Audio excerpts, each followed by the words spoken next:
Bismillahirrahmanirrahim. Assalamu alaykum. Hürmetli görürmenler. İstiklal Kündülük haberlerimizi görüşünlerini karşı alımız. Ben Abdullah Yalğun. Programımızda vatanımız Şarkı Türkistan ve Dünya Gün tertibindeki en muhim haberlerini huzuruna sunumuz. Qınamızda qıtanlar ekranımızda olsun. Xitay atalmış Uyghur Abdunum rayonunun 70 yıllıqını təbriklaş təşviqatını küçeytməkdə. Xitay Şarkı Türkistan'daki işgaliyetini perdazlaş təşviqatını alahidi küçeytivatqan bolup, yaqında atalmış Uyghur Abdunum rayonu qurulğanlığının 70 yıllıqını təbriklaş üçün mening Şinjan toğrısıdaki hikayem temasida maqala qabul qilish faoliyati başlagan. Xitay təşviqat organı Tanrıtağ Doğru'nun bu vaqtdagi xabarida bildirilishicha, atalmış Şinjan gazetxonasi guruhi 8 apreldan tartib mening Şinjan to'g'risidagi hikoyam temasida maqola qabul qilish faoliyati boshlagan bo'lib, avtorlarning shaxsiy kechirmishlari, his tuyg'usi orqali atalmış Uyghur Abdunum rayoni qurilgan 70 yildan buyon Xitoyning qo'lga keltirgan muvaffaqiyatlarini, millatlar ittifoqligini gavdalantirish kerakligi da'vo qilingan. Bulardan sirt 7 aprel 3 navbatlik atalmış Şinjan madaniyat san'at bayrami boshlangan bo'lib, buni atalmış Uyghur Abdunum rayonluq partiya komiteti təşviqat bölümü bilan madaniyat va sayohat nazorati birlikda mas'ul bo'lib o'rinlashtirgan. Bu təşviqat harakatidimi o'xshashla atalmış Uyghur Abdunum rayoni qurilganligining 70 yilligi bosh tema qilingan bo'lib, har qaysi joylardagi idora organlar, oliy maktablar bir tutash qatnashtirilgan. Xabarda ma'lum bo'lishicha, Xitoyning bu navbatlik madaniyat san'at bayramida Xitoy rejimi madhiylangan irqiy qirg'inchilik jinoyati pardozlangan tashviqot xarakterlik turli teatrlar qo'yilgandan sirt Jingju teatri, Xinjiang al-nag'masi degandek Xitoyning o'yinlari qo'yiladi ekan. Xitoy Sharqi Turkistondagi irqiy qirg'inchilik jinoyatini yoshirish uchun saxta tashviqot harakatini kun sari zo'raytirayotgan bo'lib, yaqinda atalmış tumanlagan kishi Xinjiang to'g'risida so'zlash temasida qisqasin musobaqasi tashkillagan edi. Mazkur musobaqada atalmış Uyghur Abdunum rayonining iqtisodiy taraqqiyoti, sayohatchiligi, tarixiy qatorliq turli temalarda ijobiy mazmunlarni ta'sirli bayon qilishi kerakligi talab qilingan edi. Xitoy bu yil atalmış Uyghur Abdunum rayoni qurilganligining 70 yilligini tabriklash uchun saxta tashviqot harakatlarini jiddiy kuchaytirmoqda. Ukraina Rossiya uchun urushga qatnashgan Xitoy askarlarini qo'lga tushirdi. Ukraina prezidenti Volodymyr Zelenskiy Ukraina armiyasining Donetsk rayonida Rossiya armiyasi uchun urushga qatnashgan 2 Xitoy askarini asir olganligini, Rossiya armiyasidagi Xitoy askarlarining faqat bularla emasligini e'lon qildi. Zelenskiy ijtimoiy taratquv supsi X'da e'lon qilgan bayonotida mazkur Xitoy askarlarining Ukrainaning sharqiy Donetsk rayonida kimligi, bank kartalari va shaxsiy uchurlari bilan qo'lga tushganligini, Ukraina armiyasining 6 Xitoy askariga qarshi jang qilib, ulardan 2sini asir olganligini bildirgan. U bu uchurga qo'shib qo'li bog'langan Xitoycha so'zlayotgan bir Xitoy askarining videosini ham baharlagan. Bu Ukrainaning Xitoy askarlarining Rossiya uchun urushayotganligini tunji qatim rasmiy e'lon qilishi bo'lib, bundan ilgari Shimoliy Koreyaning Ukrainaga qarshi Rossiyaga yordam berish uchun minglagan askar avatganligi oshkorlangan edi. 8 aprel o'tkazilgan axborot e'lon qilish yig'inida Zelenskiy bu haqda to'xtalib, farq shuki, Shimoliy Koreyaliklar Kurskda bizga qarshi oldingi safda urushdi. Xitoylar bo'lsa Ukraina zaminida urushyotdi degan.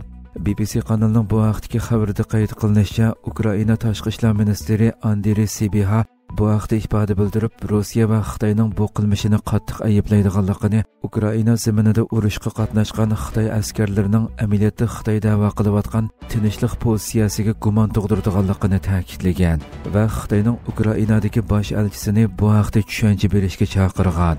Amerika Tashqi ishlar ministrligi bayonotchisi Tammy Bruce bu xabarning kishini bearam qiladiganligini, Xitoyning amaliyotda Rossiyaning Ukrainaga qarshi urushdagi cho'ng qo'llovchisi ekanligini, o'rin belgilash uskunlari, yerim o'tkazgich o'zaklar va aeroplan zapchaslari qatorliq turli harbiy buyumlarni ta'minlayotganligini ta'kidlagan. Xitoy Tashqi ishlar ministrligi bayonotchisi Lin Jian bugun bu haqdagi savollarga javob berganda, Xitoyning bu qilmishini butunlay inkor qilib, voqeani tekshirayotganligi, Xitoyning Rossiya uchun askar avatganligi haqidagi ayblashlarning butunlay asossiz ekanligi haqida jar soldi. Xitoy xalqaro savdo yig'inidan fursat sifatida foydalandi. Arab Birleşme Xalifeligida xalqarалық mablag' selish yig'ini o'tkazilgan bo'lib, Xitoy bu fursatdan foydalanib mazkur munbarda irqiy qirg'inchilik, xususan majburiy emgak jinoyati davomlashayotgan Sharq Turkistonga mablag' selish haqida maxsus yig'in o'tkazdi.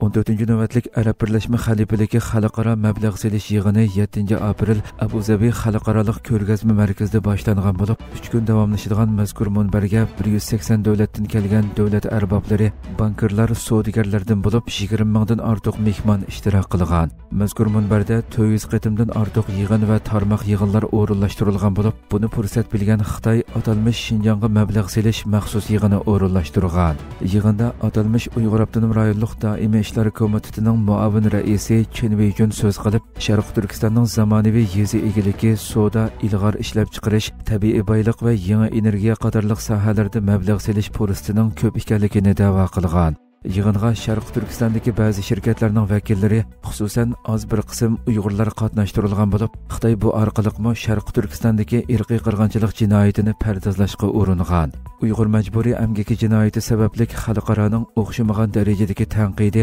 besimi va jazosiga uchragan Xitoy barliq vositalarini ishlatib, bu jinoyatlarni yoshirishga, pardozlashga, shundaqla jazo yurgizilish sababli duch kelgan iqtisodiy qiyinchilik va chekinishning o'rnini to'liqlashga urinmoqda. Amerika Xitoydan kelgan yo'llanmalarga 2 hassa boj qo'shdi. Amerika prezidenti Donald Trump ma'muriy buyruq imzolab, Xitoy va Hong Kongdan Amerikaga eksport qilingan qimmati $800 ga yetmaydigan kichik posolkalarga yana 2 hassa tamojni beji qo'shdi. Amerika hukumatining Oregon torbetidagi 8 aprel e'lon qilingan uchurlarga asoslanganda, yangi qaror bo'yicha har bir kichik posolka uchun mol topshirib olg'uchi cho'qim tovarning 90% yoki $75 qimmatidagi tamojni beji topshirishi kerak ekan. 1-iyundan keyin har bir posolkaning ig'irligiga asosan e'linadigan beji $150 ga o'rlaydi ekan. Aqsaray 2 aprel e'lon qilgan qarorida Xitoy bilan Hong Kong o'rtasidagi kichik posolkalardan boj kechirim qilishni amaldan qoldiradiganligini va 6-oydan boshlab tovar qimmatining 30% yoki har posolka uchun $25 boj oladiganligini, 6-oydan boshlab $50 oladiganligini e'lon qilgan edi. Ammo Xitoyning o'ch elish xarakterlik boj qo'yish qarori sababli Trump hukumati qisqa vaqt ichida bojni yana hassilab o'stirdi. Egilnishcha tamojni beji boshlanishdan burun to'shilgan, tamojni beji yo'lga qo'yilgandan keyin Amerikaga kelgan nurg'un mollar portlarda to'xtab qolgan. Tijoratchilar molni topshirib olishni rad qilg'achqa, ishlab chiqaruvchilar pulini ola olmagan. Tayvan Xitoyning sun'iy aql orqali yolg'on uchur tarqatganligini aybladi. Tayvan Davlat xavfsizlik idorasi Xitoyning sun'iy aql texnikasidan foydalanib, Tayvanga qarshi yolg'on uchur tarqatishni kuchaytirib, Tayvan xalqini bo'lishni maqsad qilayotganligini bildirdi. Reuters tarafidan tekshirilgan va parlamentga sunilgan dokladda bildirilishicha, Tayvan xavfsizlik idorasi bu yil kirgandan buyon 500 mingdan ortiq talash tortishlik uchurni bayqagan bo'lib, bular ko'pincha Facebook va TikTok qatorliq ijtimoiy taratquv suplarida ko'rilgan. Dokladda qayd qilinishicha, Xitoy rejimi prezident Lay Chingda o'tgan oyda Xitoy haqida nutq so'zlagan va Tayvanning o'zak ishlab chiqaruvchi shirkati Amerikada yangi mablag' selish turini e'lon qilgan vaqtni tanlab, hissiy urush deb atalgan harakatlarni boshlagan bo'lib, Tayvan bu harakatlarni jamiyatimiz orasida bo'lgunchilik paydo qilishni maqsad qiladi deb qaragan.